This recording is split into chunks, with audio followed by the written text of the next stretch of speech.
क्योंकि स्वच्छता ही सेवा जो अभियान चल रहा है उसके अंतर्गत 15 सितंबर से लेकर 2 अक्टूबर तक जितनी भी गतिविधियां हो रही हैं, जितने भी कार्यक्रम हो रहे हैं, उसके अंतर्गत हमने बाहर की तो बहुत स्वच्छता कर ली।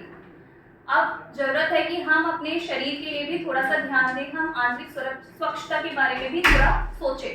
तो आज का जो टॉपिक है आप स्क्रीन पे देख सकते हैं, स्वस्थ मुख स्वस्थ शरीर। उसके नीचे लिखा हुआ है स्वस्थ रहे जो मुख, शरीर को मिले सुख। तो अगर आप चाहते हैं कि आपकी बॉडी हेल्दी रहे तो आपको अपने माउथ का ख्याल रखना स्टार्ट कर देना पड़ेगा आज से ही। मतलब आप लोग कुछ लोग करते होंगे लेकिन कुछ लोग नहीं भी करते होंगे, क्योंकि हमारा माउथ एक ऐसी चीज है जो हमारी बॉडी से ही कनेक्टेड है, कोई डिस्कनेक्टेड बॉडी पार्ट नहीं है। सेम ब्लड वेसल्स जो हमारी बॉडी में जा रही है वही हमारे माउथ में जा रही है, सेम नर्व जो हमारी बॉडी में है वो हमारे माउथ से भी कनेक्टेड है।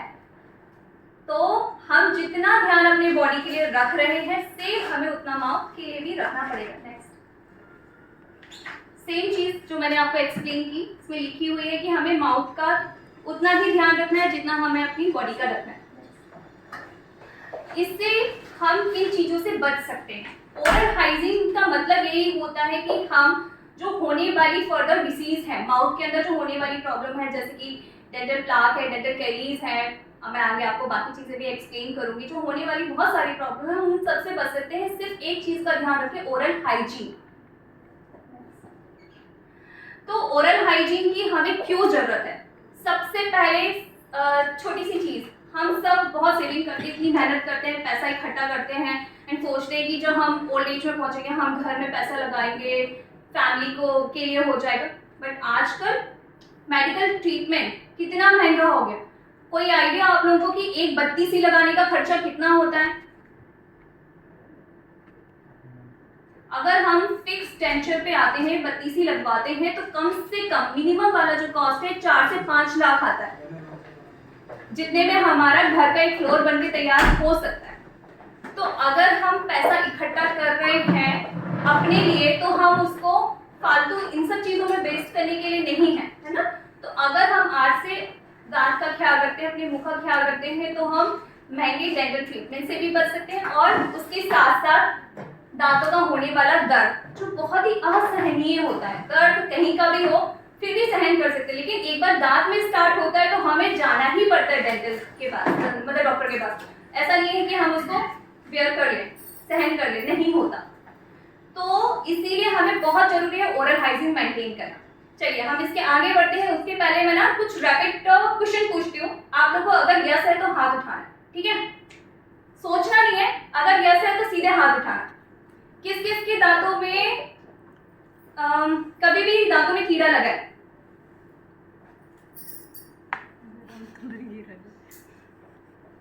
ओके, ऑलमोस्ट मतलब 50%। किस किस के दांतों में कभी भी दर्द हुआ है? ऑलमोस्ट 40-30%। किस कौन कौन डेंटल ट्रीटमेंट के लिए आज तक गया? किसने डेंटल चेयर और डेंटल क्लिनिक देखा है? ओके। किस किस के दांतों में खून या फिर स्मेल आने वाली प्रॉब्लम कभी कभी रहती है? कौन कौन 2 बार ब्रश करता है?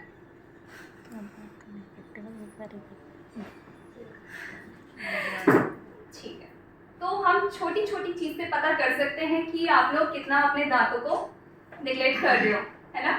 2 बार ब्रश, बहुत ही कम लोगों ने हाथ उठाया, जबकि ये छोटी छोटी चीजें हमें बड़ी प्रॉब्लम से बचा सकती है। नेक्स्ट तो आप लोग देख सकते हैं कि दांतों में होने वाली कुछ कॉमन डिसीज, जैसे कि डेंटल कैरीज है, जैसे हम अधिकतर लोग जानते हैं कि दांतों में काले कलर का कीड़ा लगना, ब्लैक कलर का स्पॉट होना, जो डेंटल कैरीज होता है। मोस्टली आप सब लोग भी जानते होंगे, है ना? अगर दांत में छोटे वाइट ब्लैक कलर का स्पॉट है, मींस की डेंटल कैरीज है, हमें उसको निकलवा के उसमें फिलिंग करानी है। सेकेंड आता है जिंजिवाइटिस। जिंजिवाइटिस क्या होता है? जितने दांत इंपॉर्टेंट है उतना ही हमारी ओरल कैविटी में जितने पार्ट हैं हमारे, चाहे गम्स हो, मसूड़े हो, या फिर हमारा इनर चीक हो, या फिर हमारे बाकी ऑर्गन्स हो, मुंह के अंदर जितने भी पार्ट है सारे बहुत इंपॉर्टेंट है। तो जिंजिवाइटिस का मतलब होता है दांत को जो पकड़ते हैं, जो मसूड़े पकड़ते हैं, उसमें कहीं ना कहीं इन्फेक्शन हो जाना, खून आना, बवाल भर जाना या फिर स्मेल आना, ये सब उसके सिम्टम्स होते हैं।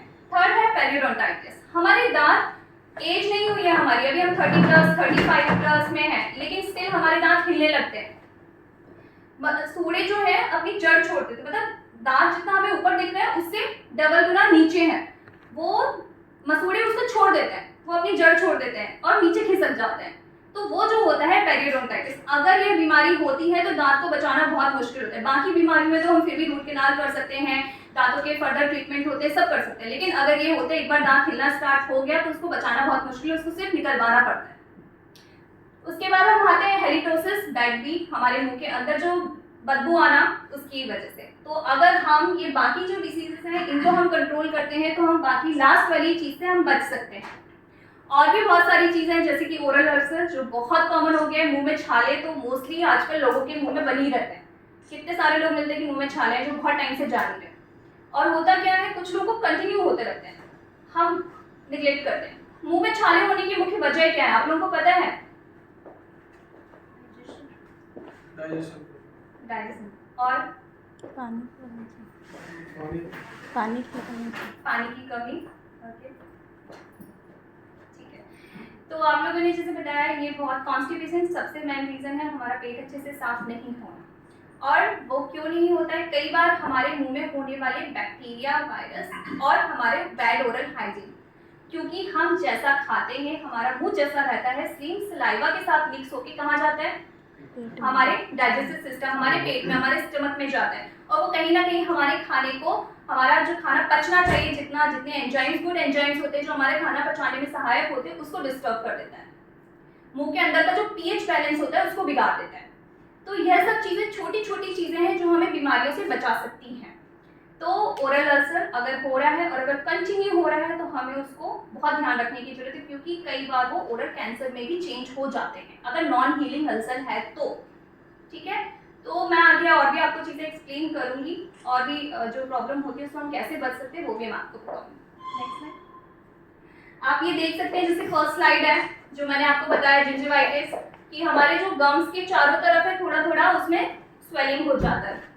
ये वाली कंडीशन आप देख सकते हैं, किसी ने देखा है अपनी फैमिली में ये वाली प्रॉब्लम लोगों को होते हुए देखा है?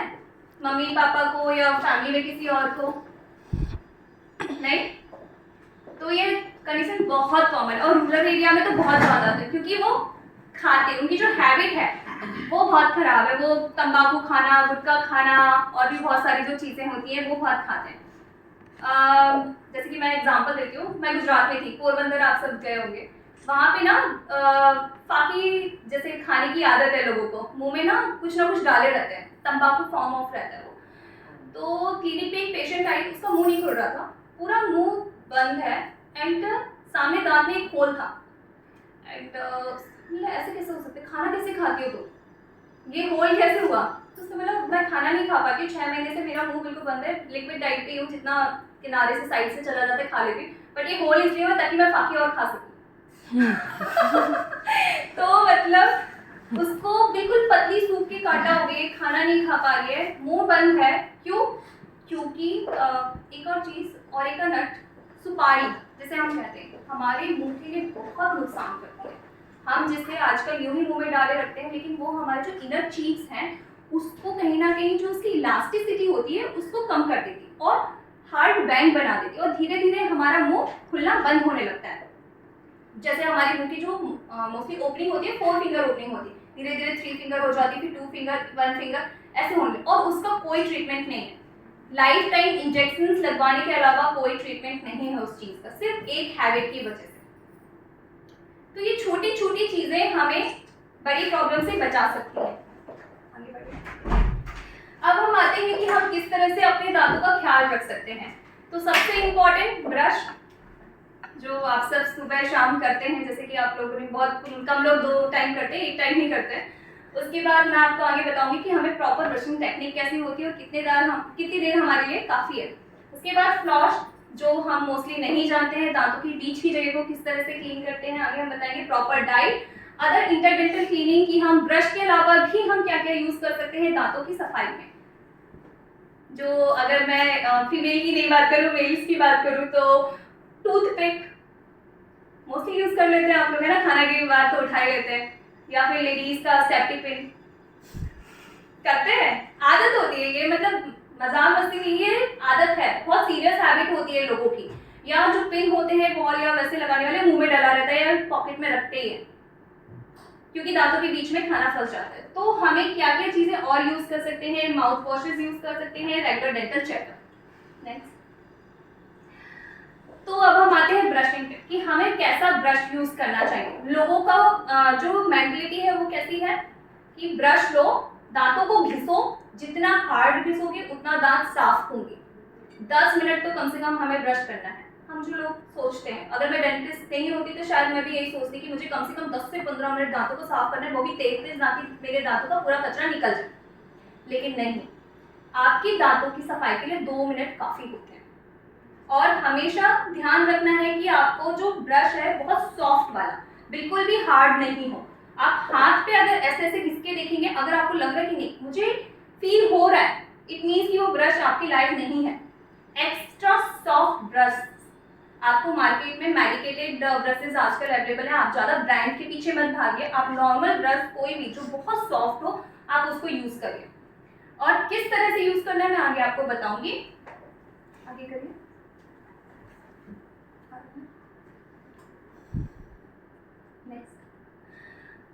और उसके साथ साथ एक और चीज इंपॉर्टेंट है कि टूथपेस्ट, हम नॉर्मल टूथपेस्ट रखने की वजह हम उसके कंटेंट देखें जिसमें फ्लोराइड कंटेंट हो, है ना, वो टूथपेस्ट हमारे लिए बेस्ट है। क्योंकि हम ऐसी जगह रहते हैं जहाँ पे पानी में फ्लोराइड की कमी होती है, तो ना चाहकर भी स्टेनिंग होने लगती है, हमारे दांत ना थोड़े थोड़े ब्राउन हो जाते हैं, जबकि हम हेल्दी है सब कुछ है, लेकिन पानी की वजह से। तो अगर हम फ्लोराइड वाले टूथपेस्ट यूज करते हैं नॉर्मल बेसिस पे, कि नॉर्मल कोलगेट और जो भी ब्रांड है उसमें भी फ्लोराइड कंटेंट आते हैं, तो बस एक बार चेक कर लो कि उसमें फ्लोराइड है क्या मेरे टूथपेस्ट में, तो आप वो घर पे रखो, वही सबको कराओ। इवन बच्चों के लिए कई बार ऐसा होता है कि हम बच्चे अच्छे से ब्रश नहीं करते, तो आजकल ना फ्लोराइड के कुछ लिक्विड आने लगे हैं, तो आप घर पे तो नहीं करिए, बट डेंटल क्लिनिक पे जब आप कहीं बड़ी जगह पे जाएंगे तो उनसे बोलिए, अगर आपको लग रहा है कि आपके बच्चों के दांत थोड़े ब्रिटल हो रहे हैं या फिर साफ रख रहे हैं, स्टिल उनके दांतों में कीड़ा लग रहा है या ऊपर की लेयर टूट रही है या ब्राउनिश हो रहे हैं, तो वो फ्लोराइड ट्रीटमेंट देते हैं। मतलब वो लिक्विड को आपके दांतों में थोड़ी देर रख देंगे, 1-2 दिन थोड़ा सा रखते हैं, फिर सेकंड सिटिंग करते हैं, इस तरह से आपके दांतों का जो फ्लोराइड कंटेंट है वो बढ़ा देते हैं, ताकि आपके दांत जल्दी जल्दी खराब नहीं होंगे, खासतौर पे बच्चों के, है ना। तो ये चीजें भी करा सकते हैं, इससे कोई नुकसान नहीं है, ये आगे होने वाली जो डेंटल कैरीज है उनसे हम बचा सकते हैं। तो हम आते हैं कि हमें किस तरह से ब्रश करना है। तो सबसे पहले कि हमें जो ब्रश है उसको कभी भी स्ट्रेट नहीं रखना, हमेशा 90 डिग्री नहीं करके उसको 45 डिग्री एंगल पे ब्रश को रखना है, ठीक है। छोटी सी आदत चेंज कर लो, ब्रश को कभी सीधे नहीं यूज करना है, हमेशा 45 डिग्री एंगल पे ही यूज करना है। उसके बाद सेकेंड चीज कि हमें ब्रश को टीथ और गम्स के बीच में रखना है, कभी भी सिर्फ टीथ को हमें क्लीन नहीं करना है, टीथ के साथ साथ हमें गम्स पे भी ध्यान देना है, क्योंकि जो ब्लड सर्कुलेशन है गम्स का, अगर हम उसको मसाज नहीं करेंगे तो वह कमजोर होता जाएगा और वो धीरे धीरे दांतों को छोड़ता जाता है। तो हम जितना ध्यान दांत का रखेंगे उतना ही ध्यान हमें टीथ का भी रखना है। तो ब्रश को हमेशा 45 डिग्री एंगल पे रखना है, दांत के और गम्स के बीच में, ठीक है। ये वाली जो लाइन रहती है वहां पे रखना है ब्रश को, और कोशिश करनी है कि एक एक बार में एक एक क्वाड्रेंट, अगर हमने ऊपर से करना स्टार्ट किया तो अपर क्वाड्रेंट, अपर फ्रंट वाला, देन इनसाइड, देन अगर हमने राइट में तो राइट फ्रंट, मतलब ध्यान से कि हमारा एक भी पार्ट छूट ना जाए। पहले अपर वाला कर लिए दोनों साइड, फिर इनर वाला कर लिया, एंड उसके बाद हम आते हैं फ्रंट। फ्रंट में आप देखेंगे कि कभी भी आपका जो ब्रश है स्ट्रेट नहीं जाता, कोशिश करते हो। स्टिल हमारा सबसे ज्यादा जो पेरियोडोंटल डिसीजेस है जिसमें आपके गम्स सबसे खराब दिख रहे थे फोटो में, वो वाली जो डिसीज है वो इसलिए होती है क्योंकि हम अपने फ्रंट वाले जो टीथ है उसको क्लीनिंग हम अच्छे से नहीं कर पाते, क्योंकि हमारा ब्रश वहां के लिए नहीं बना है। तो उसके लिए हमें चाहिए कि हम ब्रश को वर्टिकली यूज करें, ना कि हॉरिजॉन्टली।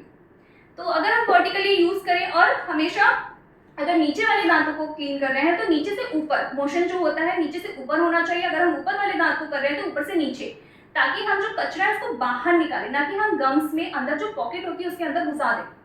मतलब अपने हाथ से ही हमारे जो खाना है उसको हम गम्स के अंदर डाल देते कि जाओ अंदर जाओ इन्फेक्शन करो, ना चाहकर भी। तो हमेशा हम कोशिश करें कि हम जो ब्रश करें वो हम गम्स के अपोजिट डायरेक्शन से, नीचे से ऊपर की तरफ, और अगर ऊपर कर रहे हैं तो ऊपर से नीचे की तरफ। ये छोटी सी आदत बहुत बहुत इम्पॉर्टेंट है। अगर आपने 2 मिनट, स्टार्टिंग में आपको थोड़ी प्रॉब्लम हुई, लेकिन अगर आपने आदत डाल ली तो आप लाइफ टाइम के लिए दांतों के प्रॉब्लम से बच सकते हैं, खास तौर पे जिंजिवाइटिस, पेरिडोंटाइटिस और अदर जो प्रॉब्लम है उन सब से। ठीक है, किस तरह आप देख सकते हैं, बैक करिए, जिस तरह से ये दिखाए नीचे के दांतों में वर्टिकली ब्रश यूज हो रहा है इसमें, और नीचे से ऊपर की तरफ। ठीक है, ये आपका पीछे के दांत है। चलिए आगे बढ़िए। कई लोगों के दांत बहुत टाइट होते हैं, ज्यादा स्पेस नहीं होता, स्टिल बीच में कई बार ना खाना फंस जाता है। अब वो कैसे निकलेगा, तो पतले पतले धागे आते हैं, मेडिकल में इजीली अवेलेबल हो जाते हैं, आपको घर वाले धागे नहीं यूज करने प्लीज। हाँ, नेक्स्ट टाइम बाइक को मत बोला मुझे धागा दे दो क्योंकि मैम ने बोला नहीं, मार्केट में आते हैं, उसको फ्लॉश करने का तरीका होता है इस तरह से, जस्ट फिंगर में आपको होल्ड करना है एंड देन आप ज़्यादा अपनी जस्ट टीथ के बिल्कुल साइड से वॉल को कंटिन्यू फॉलो करते हुए ऊपर तक जाना है एंड देन कंटिन्यू फॉलो करते हुए नीचे आना है, नहीं तो आप अपने सॉफ्ट टिश्यूज को इंजर कर सकते हो। तो यह है, जिनको ज़रूरत है वही करें, जिनको नहीं है उनको ज़्यादा करने की ज़रूरत नहीं है। आगे आप फोटो में देख सकते हैं किस तरह से आप यूज़ कर सकते हैं, फिंगर्स में होल्ड करके। आप मोस्टली ये आगे वाले दांतों के लिए यूजफुल होता है, पीछे के दांतों में भी आप कर सकते हैं, लेकिन उसके लिए प्रैक्टिस ज़्यादा चाहिए होती है। ठीक है, इसके बाद हम आते हैं प्रॉपर डाइट। प्रॉपर डाइट खासतौर पे महिलाओं के लिए, क्योंकि महिलाओं में सर्टेन एज के बाद नहीं चाहकर भी कैल्शियम की कमी, विटामिन की कमी, मिनरल्स की कमी हो ही जाती है। हम कितना भी अच्छा खाएं पिए, बट हम परिवार में, बच्चों में दिन भर लगे रहते हैं, हम अपना ध्यान नहीं रख पाते, है ना। तो हमें चाहिए कि हम अपने डाइट का ध्यान रखें, हेल्दी खाएं, लेकिन शुगर कंटेंट वाले जो डाइट है जिसमें कि मीठा ज़्यादा होता है वो नहीं खाना। इसके बाद आते हैं कार्बोनेटेड ड्रिंक्स। कार्बोनेटेड ड्रिंक्स क्या होते हैं? एग्जैक्टली, क्यों नहीं पीना चाहिए?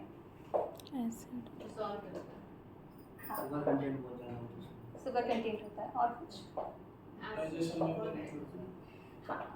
शुगर कंटेंट तो ज़्यादा होता है, उसके साथ साथ कार्बोनेटेड मतलब कार्बन डाइऑक्साइड, कहीं ना कहीं उस ड्रिंक में कार्बन डाइऑक्साइड मिली हुई है। वो क्या करती है, हमारे मुंह का जो पीएच होता है उसको एसिडिक फॉर्म में चेंज कर देती है, और अगर हमारे मुंह में और सलाइवा जो है वो एसिडिक हो गया है, जिससे कि हमारी जो दांतों की ऊपर वाली लेयर है इनेमल, जो सबसे हार्ड लेयर होती है, हमारी दांतों की 3 लेयर होती है, इनेमल होता है, डेंटिन होता है, अंदर पल्प होता है जो सॉफ्ट होता है। तो इनेमल लेयर को वो डैमेज कर देती है, सबसे हार्ड वाले पोर्शन को वो घिस देता है या धीरे धीरे सॉफ्ट करने लगता है, जिससे कि ना चाहकर भी कई बार दांतों की ऊपर की परत निकलने लगती है, ऐसे ही टूट जाती है, हमें लगता है कैल्शियम नहीं। ये सब आपकी बैड डाइट, ड्रिंक्स और इन सब की वजह से भी हो सकता है। तो ये चीज़ें हमें अवॉइड करनी चाहिए। कभी कभी सब चलता है, लेकिन अगर पीते हैं तो उसके बाद हमें अच्छे से गार्गल करना चाहिए। ठीक है, मतलब दांतों में चिपकने नहीं देना है, या मुंह के अंदर हमें उस चीज़ को रखना नहीं है, या रात को पी के सो नहीं जाना है, आपको उसको बाहर निकालना है, क्लीन करना है, उसके बाद ही आपको बेड पे जाना है। ये आदत डाल दीजिए। उसके बाद जैसे पोटैटो चिप्स वगैरह हैं जो कि दांतों में चिपक जाते हैं, क्योंकि हमारे दांत ना ऊपर से फ्लैट नहीं होते, उसके अंदर ग्रूव्स भी होते हैं, पेट भी होता है, छोटे छोटे स्पेस होते हैं जिसके अंदर खाना फंस जाता है, अपने आप से क्लीन नहीं होता, उसको करना ही पड़ता है। तो अगर ये सब चीजें आप खाते हैं जो कि स्टिकी होती है, दांतों में चिपकने वाली होती है, उसके बाद एटलीस्ट पेस्ट नहीं लगाइए, लेकिन नॉर्मल ब्रश से ऊपर वाली जो लेयर है, ऑक्लूजल जो होता है, उसको बस क्लीन कर दीजिए। इसके बाद एक्स्ट्रा बहुत सारे जो जूसेस हैं, जूसेस मतलब पीने चाहिए, लेकिन इतने नहीं कि हमेशा आप सॉलिड डाइट की जगह सिर्फ जूस ही पिए जा रहे हैं, तो वो भी आपकी बॉडी को एसिडिक करता है। जैसे आप ये सब देख सकते हैं, इसमें आप लोगों से पूछते हैं इनमें से क्या खाना चाहिए, ये सारी फोटोज में से सब खाते हो जी? दीदी बताइए, ये पीना चाहिए? नहीं ना, ये ठीक है, है ना, खाना चाहिए। वेजिटेबल्स हैं, वेजिटेबल्स हमें खाना चाहिए, जो फाइब्रस रिच फूड है हमें खाना चाहिए, खास तौर पे बच्चों के लिए बहुत उपयोगी हैं। आजकल मैं आप लोग को इसलिए समझा रही हूँ क्योंकि आप लोग का भी फ्यूचर है, बच्चे संभालना है कुछ लोगों को तो आजकल के जो बच्चे होते हैं उनके दांत लेट आ रहे हैं, जबकि 5-6 महीने में बच्चों के दांत आना स्टार्ट होने चाहिए, लेकिन आजकल 1-1, 2-2 साल बाद बच्चों के दांत आ रहे हैं। इवन कुछ ऑफिसर्स के बच्चों के दांतों की ये हालत है, और वो टेंशन में इतने डॉक्टर्स को दिखा रही, मेरे बच्चे के दांत ही नहीं आ रहे, क्या हो गया? क्यों हो गए? क्योंकि कुछ भी हार्ड चीज उनको खिला ही नहीं रहे। पहले क्या होता था, एप्पल भी कट करके खा रहे हैं, गुआवा खा रहे तो कट करके खा रहे हैं, माँ रोटी दे देती थी, कुछ भी। अभी सॉफ्ट डाइट, मसाज ही नहीं होता है दांतों का। जैसे कैरेट है, मोस्टली हम कैरेट पकड़ा देते थे या कुछ भी बच्चों को दे देते थे। आजकल हम बच्चों को चम्मच से स्पून फीडिंग जो करते हैं वो करते हैं, बच्चों के दांतों की मसाज नहीं होती है, दांत निकलते भी हैं तो बहुत इरिटेटिंग होता है, बच्चों को फीवर आ जाता है, कोल्ड कफ हो गया, क्योंकि हम उनका कुछ एक्स्ट्रा ही ध्यान रख रहे हैं कि बच्चे के दांतों मसूड़ों में लग ना जाए। तो इसकी वजह से हम ये सब चीज़ें नहीं देते, जो बहुत यूजफुल है। और फाइबरस फूड खाएंगे अगर, तो खाना चबाने में टाइम लगता है। जो खाना चबाने में टाइम लगता है उससे क्या होता है कि जब हम खाना अच्छे से, जो पहले बोलते थे ना 32 बार चबा के खाना चाहिए, क्यों खाना चाहिए? जितने बार आप चबाएंगे उतने बार हमारा एक्स्ट्रा सलाइवा निकलेगा। जब एक्स्ट्रा सलाइवा निकलेगा वो हमारे एंजाइम्स को बोलेगा कि खाना पचाने वाले जो एंजाइम्स है वो सिक्रीट हो, ताकि हम जो खा रहे हैं वो पचे, खाना पेट के अंदर सड़े नहीं। तो ये बहुत इंपॉर्टेंट चीजें हैं। नेक्स्ट, उसके बाद हम आते हैं इंटरडेंटल क्लीनिंग। हमारे दांतों के बीच में एक स्पेस होता है, दो दांतों के बीच में छोटी छोटी जगह होती है जो मसूड़ों से कवर होती है, जो हमें दिखती नहीं है। कई लोगों में दिखती है, अगर दांत अलग अलग है तो दिख जाती है, नहीं तो इंटरडेंटल स्पेस होता है, सब में होता है, और वहाँ पे छोटी छोटी पॉकेट्स भी होती है जिसमें खाना फंस जाता है, जो हमें दिखता नहीं है, पता नहीं चलता, लेकिन जब दर्द होता है या खून आता है तब हमें समझ में आता है। तो वो जगह हम किस तरह से क्लीन कर सकते हैं? हमारे घर में मोस्टली डेंटल ब्रश होते हैं, लेकिन इंटरडेंटल ब्रश किसी ने सुना है? किसी के घर में होते हैं क्या? सुना है? रखा है घर पे? नहीं? तो आप लोग मेडिकल स्टोर से इंटरडेंटल ब्रश यूज कर सकते हैं। जिस तरह से मैंने आपको पहले बताया, टूथ पेक जो पेन है वो सब जो यूज करते हैं, उसकी जगह पे आप इंटरडेंटल ब्रश यूज करें, जो कि सिंपल एक स्टिक होती है और आगे पतला सा उसमें भाग होता है, जो कहीं भी दांतों के बीच में कुछ भी फंस जाता है आप उस ब्रश को यूज कर सकते हैं बहुत इजीली, और वो क्लीन भी हो जाता है। तो आप ब्रश के साथ साथ आप इंटरडेंटल ब्रश भी आप अपने वॉशरूम में रखिए।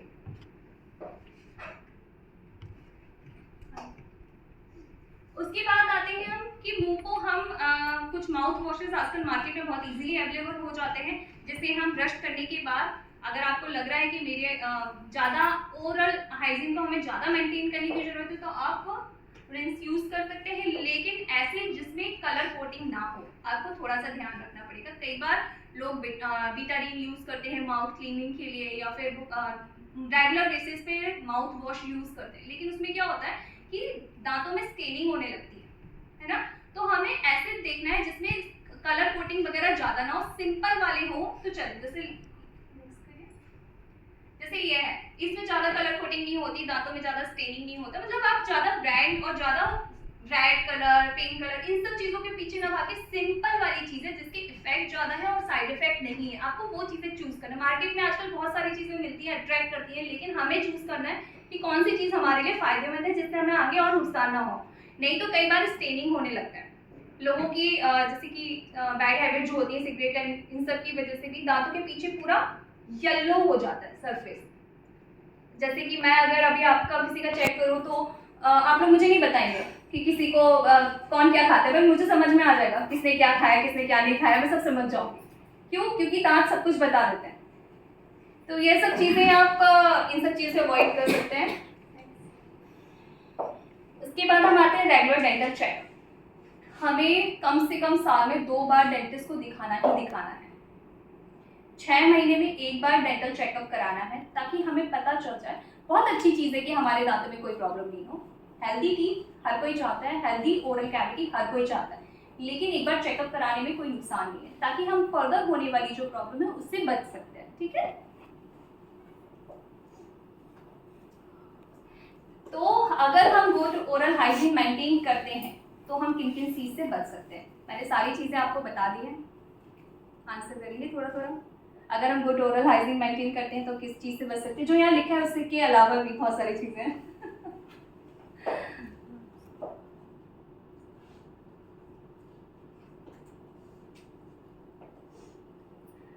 तो तो सबसे पहले तो कि हमारे दांतों में जो कचरा इकट्ठा होता है वो नहीं होगा अगर हम 2 टाइम ब्रश करेंगे। उसके बाद आते हैं कि हमारे जो गम्स हैं उनको हम ज़्यादा हर्ट नहीं करेंगे अगर हम अच्छे से ब्रश करते हैं। पिंक बने रहेंगे, हेल्दी बने रहेंगे, उनका ब्लड सर्कुलेशन अच्छा होगा एंड जो हमारे मुंह में गंदी स्मेल आती है उससे भी हम बच सकते हैं। बहुत सारी चीज़ें हैं और भी चीज़ें हैं जिनको हम अवॉइड कर सकते हैं। तो आप सब लोग दांतों का ख्याल रखना आज से स्टार्ट कर देंगे। इम्पॉर्टेंस आप लोगों को पता चल गई है दांतों की, तो दांतों को बिल्कुल भी इग्नोर नहीं करना है। दांतों के साथ साथ हमारी टंग, हमारे जो जितने भी मुंह के अंदर चीज़ें होती हैं, हमारे गम्स होते हैं, चीक्स हैं, सबका ध्यान रखना है इक्वली। और इवन हार्ट पैलेट, ऊपर वाला भाग, आजकल वहाँ पे भी कैंसर बहुत ज़्यादा कॉमन हो गया है। या कुछ लोगों की आदत होती है चीज़ों को मुंह में एक जगह दबा के रखने की। एक जगह जब आप किसी भी चीज़ को दबा के रखते हैं तो उस जगह का धीरे धीरे ब्लड सर्कुलेशन कम होने लगता है और डेड होने लगती है वो जगह, और बस वो धीरे धीरे घाव बन जाता है। और जो घाव बनता है वो हील नहीं होता, 2-3 महीने तक हील नहीं हुआ, छाला बना रहा, वो आगे जाके कैंसर में चेंज हो जाता है। तो यह सब चीज़ें आप अवॉइड कर सकते हैं। और अगर आपको दांतों में दर्द हो, जो मैं एक्स्ट्रा केयर के लिए आपको बता रही हूँ, कभी भी आपको लगे कि आपके दांतों में दर्द हुआ है, आप प्लीज़ जाके डेंटिस्ट को दिखाइए। कई बार ऐसा होता है कि दांतों में दर्द हुआ, उसके बाद मुझे 2-3 साल तक दांत में दर्द नहीं हुआ, सबसाइड हो गया, हम नहीं गए क्योंकि मुझे तो दर्द हुआ था बट नहीं हुआ, मतलब मैं तो भूल भी गई कि मुझे दर्द हुआ था, भूल गए, लेकिन अंदर वो दांत बचा ही नहीं, दांत पूरी तरह से जा चुका है, इवन गायब हो गया, सिर्फ अंदर की जड़ बची है, लेकिन दर्द नहीं हुआ। क्योंकि वो रीज़न तो जो था दांत का, एक्यूट से क्रॉनिक बन गया। आपके अंदर प्रॉब्लम बहुत ज़्यादा बढ़ गई लेकिन आपको दर्द नहीं हुआ, आपने 2 साल निकाल दिए, फिर जब आप 2 साल बाद डेंटिस्ट को दिखाने गए तो आपको सर्जरी करानी पड़ी उस जगह की। तो ये छोटी छोटी चीज़ें, अगर आपको दर्द नहीं भी है, स्टिल अगर आपको दिख रहा है कि नहीं मेरे मुंह के अंदर कुछ तो है, प्रॉब्लम है, तो जाके आप जरूर दिखाइए। आप लोग कोई क्वेश्चन पूछना चाहते हैं? What about दातुन? इंडिया में हमेशा से यूज किया है। देखो, दातुन के फेवर में मैं हूँ कि बहुत अच्छी होती है, क्योंकि जिस तरह से मैंने आपको पूरे इसमें समझाया कि हमारा जो मेन पर्पस है वो यह है दांतों के साथ साथ जो हमारी बाकी चीज़ें हैं, गम्स खासतौर पे, उसका ख्याल रखना। और गम्स का ख्याल रखने की सबसे पहली और सबसे अच्छी टेक्निक है कि उसका मसाज, और दातुन से अच्छा उसकी मसाज कुछ नहीं होती है। जब हम दातुन करते हैं तो साथ में हम यहाँ फंसाते हैं तो दांत की मसाज भी होती है, ब्लड सर्कुलेशन उस एरिया का बहुत अच्छा होता है। तो जिस तरह से लास्ट में जो था कि हमारे गम्स पिंक होते हैं और हेल्दी बने रहते हैं, तो अगर हम दातुन करते हैं, आप ब्रश भी करिए लेकिन 5 मिनट आप दातुन चबाएंगे अगर, तो उसमें कोई नुकसान नहीं हो। खासतौर पे नीम वगैरह की जो दातुन होती है, बबूल की दातुन बहुत हेल्दी है। आपको कुछ भी करने की जरूरत नहीं, आपको कोई भी मेडिकल प्रोडक्ट यूज करने की जरूरत नहीं पड़ेगी अगर आप दातुन वगैरह यूज करते हैं तो। इवन चारकोल, हम पहले राख घिसते थे, आजकल चारकोल वाले टूथपेस्ट आने लगे, इतने महंगे महंगे दे रहे हैं, हम तो चूल्हे की राख घिस लेते थे, है ना। तो ये सब चीजें अच्छी हैं, नुकसान नहीं करने वाली हैं, लेकिन हम छोड़ते जा रहे हैं पीछे, भागते जा रहे हैं ब्रांडेड चीजों के पीछे, तो कोई नुकसान नहीं है। हाँ, ये गम की मसाज, वो जैसे आपने उसको पाउडर बताया था, हाँ, तो वो कितनी देर करनी चाहिए? और कम से कम 10 मिनट। हमेशा ब्रश जब भी हम करते हैं उसके बाद अगर आप चाहें तो फिंगर, हमारा जो सॉफ्ट फिंगर होता है इनसाइड वाला, उसको अपनी चारों तरफ अपर एंड लोअर अंदर डाल के हल्का हल्का मसाज करना चाहिए। कोशिश करें कि सर्कुलर मोशन है, अप से डाउन एंड नीचे से ऊपर की तरफ, जिससे ऑटोमेटिकली ही आपके गम्स हेल्दी बनी रहेंगे। तो ये आदत आप खुद से डाल सकते हैं, क्योंकि ब्रश से कई बार हर्ट होती हैं, सॉफ्ट चीज़ें होती हैं, तो आप फिंगर यूज़ कर सकते हैं उसमें। आप इवन आयुर्वेदिक में या फिर पतंजलि में तो बहुत सारे लोगों ने पाउडर बनाए हुए हैं, आप वो यूज़ कर सकते हैं जो गम्स के लिए बहुत हेल्दी है, जिसमें आयुर्वेदिक जड़ी बूटियाँ रहती हैं, आप वो यूज़ कर सकते हैं। और कुछ, किसी को कोई क्वेश्चन पूछना, किसी के दांत में कोई तकलीफ है अभी तो वो भी पूछ सकते हैं कि डेंटिस्ट को दिखाने की ज़रूरत है क्या।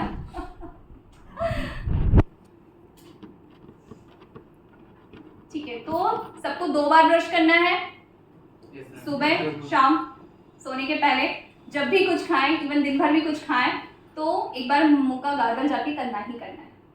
ठीक है, छोटी छोटी चीज़ें, और डेंटिस्ट को जरूर दिखाना है। चलिए।